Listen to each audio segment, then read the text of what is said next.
This is Johnny from the BuildBrand podcast, brought to you by Current Technologies, where we talk all things creator economy, social commerce, influencer marketing, and more. On today's episode, we sit down with your favorite cooler company, Kanga Coolers. You may have seen them on TikTok or even their famous Shark Tank episode. Enjoy the show. Hey everybody, welcome to the BuildBrand podcast, brought to you by Current Technologies, where we talk everything creator, the creator economy, TikTok shops, building out ambassador programs, influencer, and really everything in that space. So I will kick it over to Kaylee to introduce herself. Hi guys, I'm Kaylee, also CP. As you guys might know by now, Johnny's nickname for me, so we're just going with it still. And yeah, I'm Kaylee. I'm a senior influencer campaign planner and really excited to have on today Kanga. So I will kick it over to them so they can do some intros and tell us a little bit more about the brand. Sweet. Appreciate it. Yeah, I'm Billy Howard. I'm our events and licensing manager, and I also run our ambassador program through you guys. So that's what I do at Kanga. And then I'm Robby. I'm our social media manager, handle all content creation, influencer outreach, things like that. But yeah, Bill, a little backstory. If you were to let's do 4 sentences about Kanga. What do you got? 4 sentences. 4 sentences. It doesn't have. It could be 3. It could be 10. But describe Kanga as a whole. We made an iceless beer cooler. That's basically our rundown. We invented and patented the world's first iceless cooler. So you slide in a cold case of beer or soda, and then you zip it up, grab your drinks from the top. It stays cold for 7 hours without any ice. I think that's a little bit over 4 sentences, but no, I think that works. Yeah, we started as a class project back at Clemson senior year. Won a pick SmackDown and then brought it on Shark Tank. Just been growing in Greenville, South Carolina for about 5 years now. And yeah. I love it. A little story time on how we all got connected. It was, I don't know if you guys know this, but it was almost 4 years ago now that I'm living here in Miami now, but at the time I was living in Manhattan Beach with a roommate, and my roommate, his 2 twin brothers went to Clemson, and they were frat bros with Teddy. I don't think Teddy is with you guys anymore, but he's always up to something. And I came in from surfing, and I heard my buddy talking with his younger brother. And he was talking about, he's like, yeah, dude, some of my frat bros were on Shark Tank. Like, it's so sick, blah, blah, blah. And then I was like, what do they do? And he explained me the product. And I was like, oh, that would be perfect to build out an ambassador program. So I kind of asked my buddy's little brother to introduce me to Teddy, who's like an OG person at Kanga, and then kind of told him what we do at Kern and how we help brands build out ambassador programs. And he was like, that's exactly what we need right now. We're building out this whole student ambassador program, and the rest is really history. And I'm just stoked to have you guys on because frankly, you guys have been a really good use case when we talk to other brands of how to utilize the tool. Cause you guys, you do such an amazing job with it. So I guess kind of in that vein, kind of talk to us about your program and how you guys organize it and how you guys tier it out. And just the general program, the general ambassador program for Kanga. For sure. No, cool story hearing about that from that end. Cause from my perspective is I was a junior in college when Kanga announced an ambassador program, and I was a fan of the brand. So I applied to become an ambassador. So I was a customer, and then I applied to be an ambassador. I was an ambassador. And then Robby was an ambassador. Yeah. We went to college together at the University of New Hampshire. And so cool. We were in the program. And then once we graduated, we actually started full time with Kanga. So just being able to be an ambassador and then be full time and then run the ambassador program is crazy. That's such a cool story to hear. Yeah. That's really cool. So you guys must have been using Current of some sort to see your campaigns or can you walk us through when you were actually an ambassador? Can you kind of give us how you I'm sure you saw on Instagram and just kind of give us the workflow from there? Yeah, I saw a viral TikTok just about hey, we're launching this ambassador program. It's paid. You're going to get sales if like people order through your link. And I was like, that's cool. Like I have a ton of friends who definitely want this product. So it was basically like almost like a beer money play for me. It was like if 5 of my friends buy a cooler, I could probably get like $30, like something like that, where it was cool. But that's, I don't know. Like if you were, yeah, so you get, we were like, okay, we get some beer money from it, but I think it starts with like, it's a cool product. Like we weren't like, no offense to like a Colgate or anything. We weren't like brand ambassadors for Totally. toothpaste, you know? So it was Yeah. like pretty applicable. You know what I mean? Like we obviously love coolers, like drinking beer in college, you know, and we become ambassadors, and it's like you get beer money, but it's also like you buy everyone a Kanga for Christmas and then you get commission off of that. Yeah. So it's like, hey, Yeah. you know, we get a little bit back from that too. So, but no, it's cool that like starting in college, and then I guess we didn't realize like Kanga was still a pretty small company. There was like, you know, 150 ambassadors, but only like 7 full-time employees. I don't think we ever thought that we would become full-time after working through the ambassador program for like upwards of 2 years. And then Wow. coming on full-time was just complete full circle. And then now Billy and I are the ones that are hitting up the ambassadors for challenges and stuff. It's just, So how it's many so awesome. ambassadors are there right now? So we've gotten, when we were like back in our heyday in college, we had about 150, and then it slowly started to grow more and more to about 400 ambassadors. Amazing. And Wow. once we reached, there was a lot. And once we reached that peak of 400, we started to realize like we had almost too many, so we dialed it back. We're at about like Mhm. 120 right now. Yep. But we're gonna revisit the program, I think, like within the next couple of weeks, and try to just really target the college age ambassadors, Sure. because that's what we were, and that's what like crushed for us. Well, it's interesting you say that about like you guys grew it super big and then kind of refined from there. I think another one of our clients who I'm pretty sure I got connected with them through the Kanga guys was Friday Beers.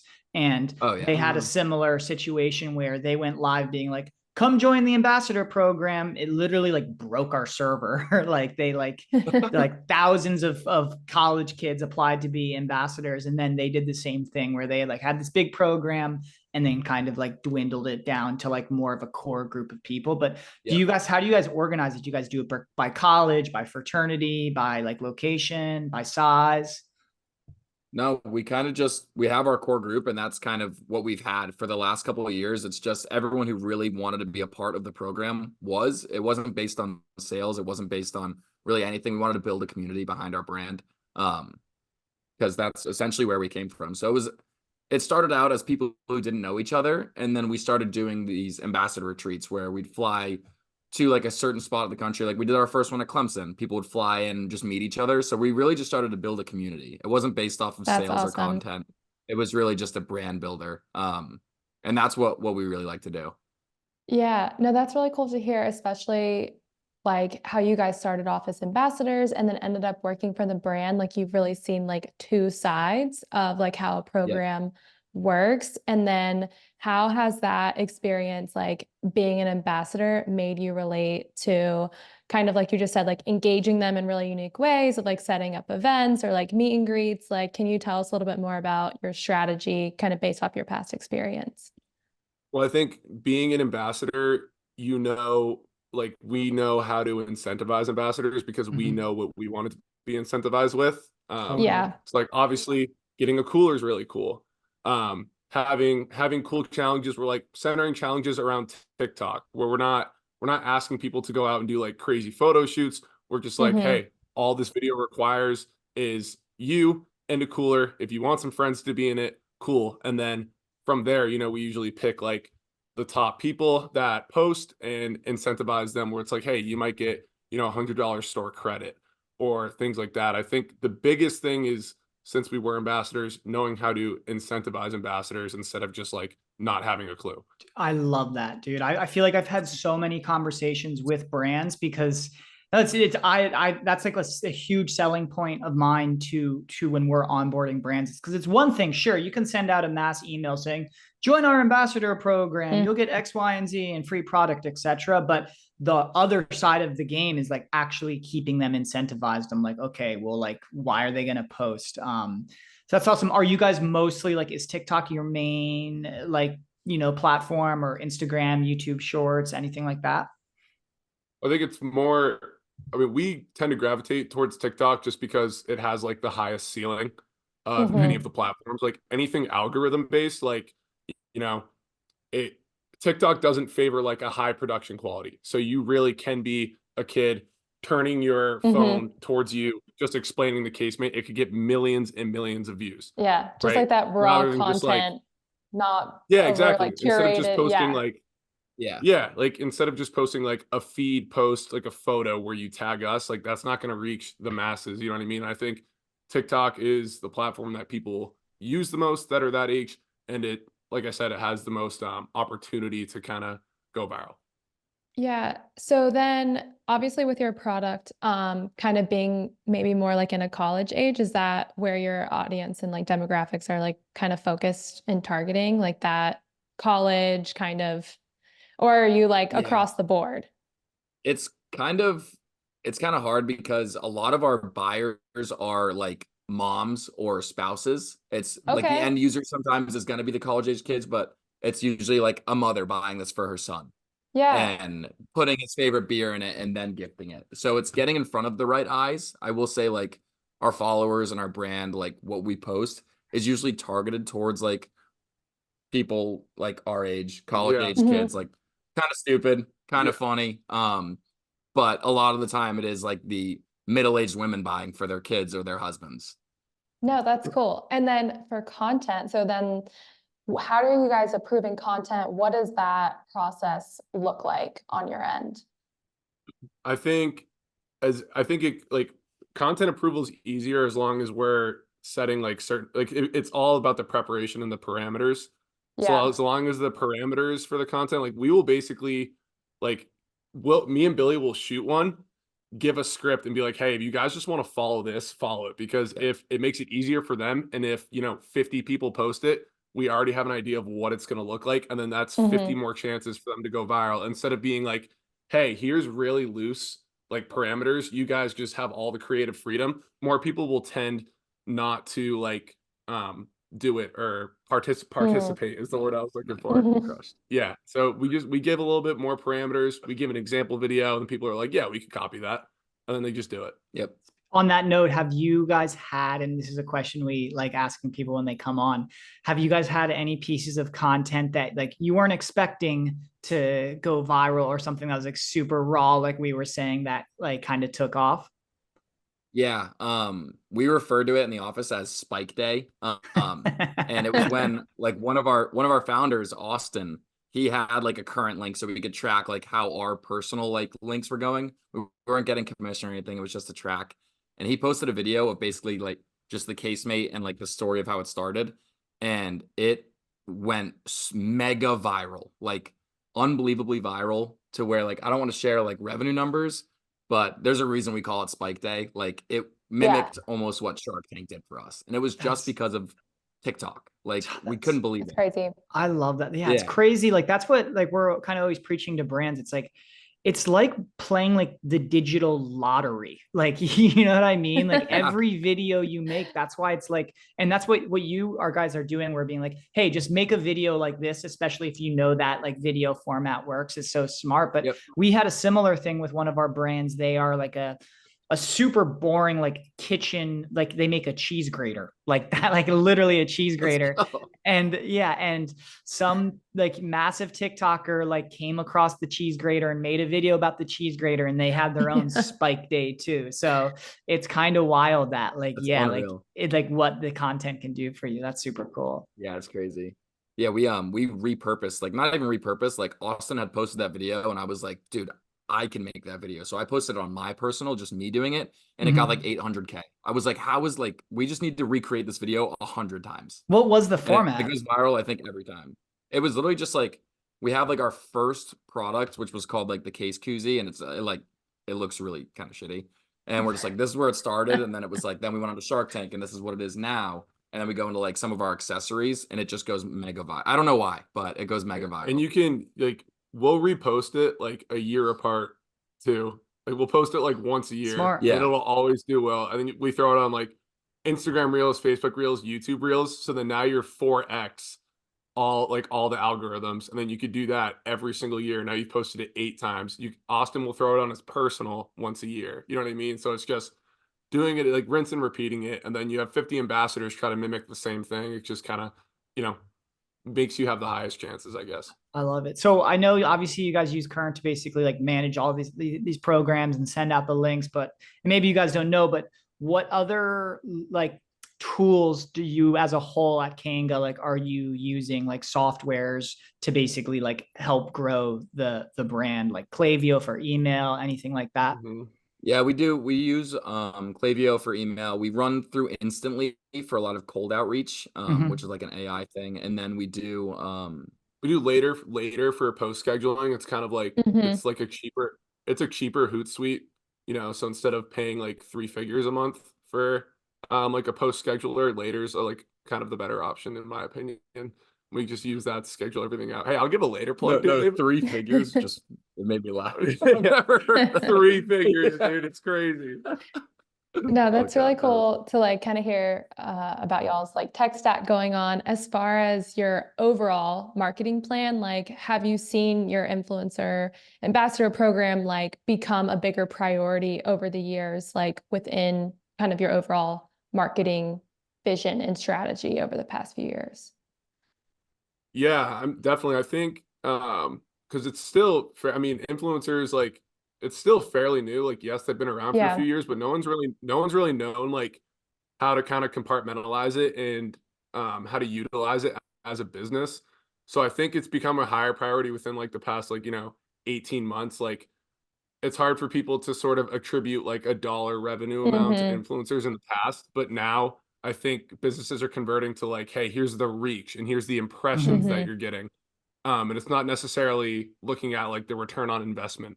So I think we've kind of taken that up, worked with a lot of really cool people in the past year, are continuing to work with a lot of really cool people.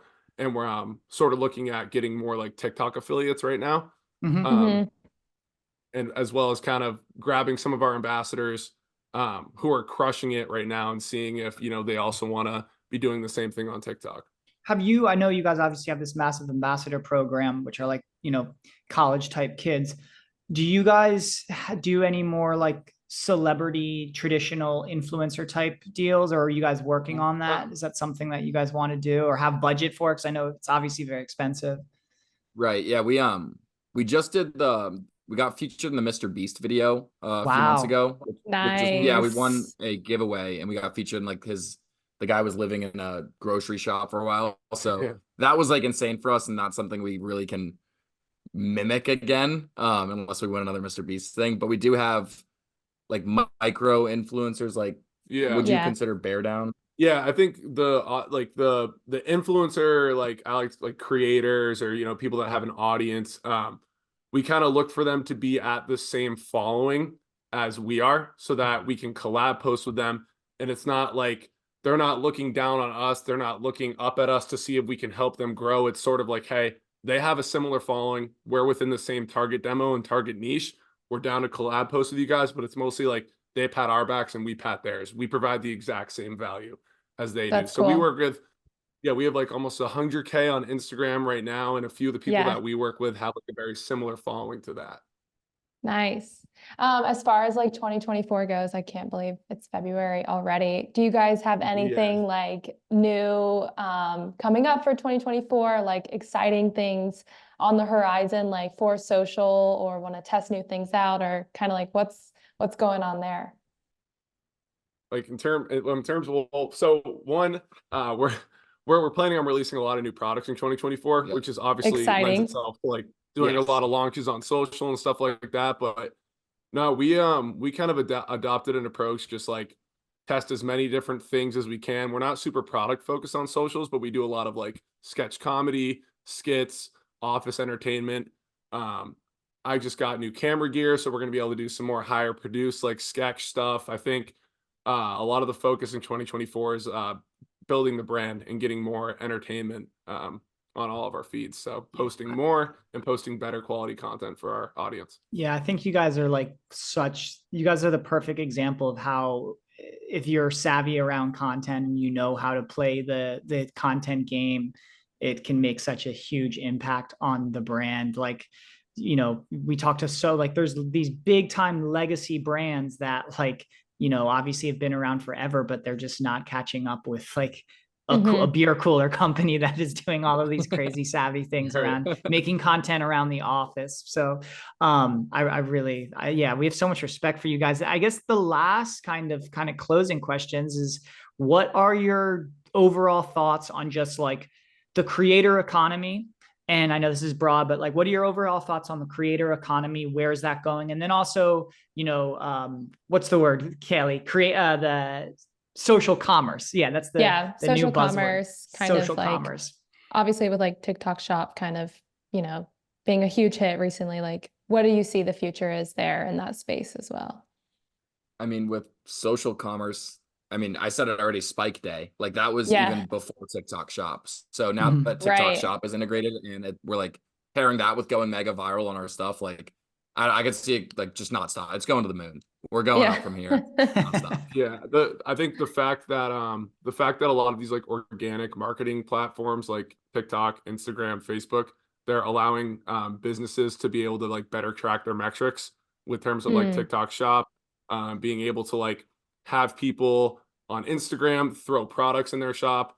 I think companies are just going to be able to make it easier to kind of bridge that gap between organic and paid marketing and yeah. allow businesses to better track what each influencer is kind of bringing to the table with like a dollar amount. So I think more companies are going to be able to hop on board, and that's only going to help creators as well, as they can be able to go to a company and say, hey, here's what I provided for blank last year.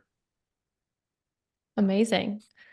Love Cool. it. Speechless, dude. This is like mic Speechless. drop. I know. Mic drop. Yeah. Well, thank you guys. Seriously, thank you guys so much. We Yeah. love your brand. We love what you guys do. We, like Yeah, I such said, a we use fun brand. Like such a I'm fun really brand. like I Appreciate it. Thank gotta, you. Yeah, yeah, thanks, add guys. this to my shopping cart now. Yeah. So And then also what you said around community is so important. Like community and Yeah. then incentivizing the community is kind of like the secret sauce, or one of the secret sauces. So For sure. thank you so much, guys. yeah, Yeah, thank thank you you. guys. Yeah, Cool. take care, y'all.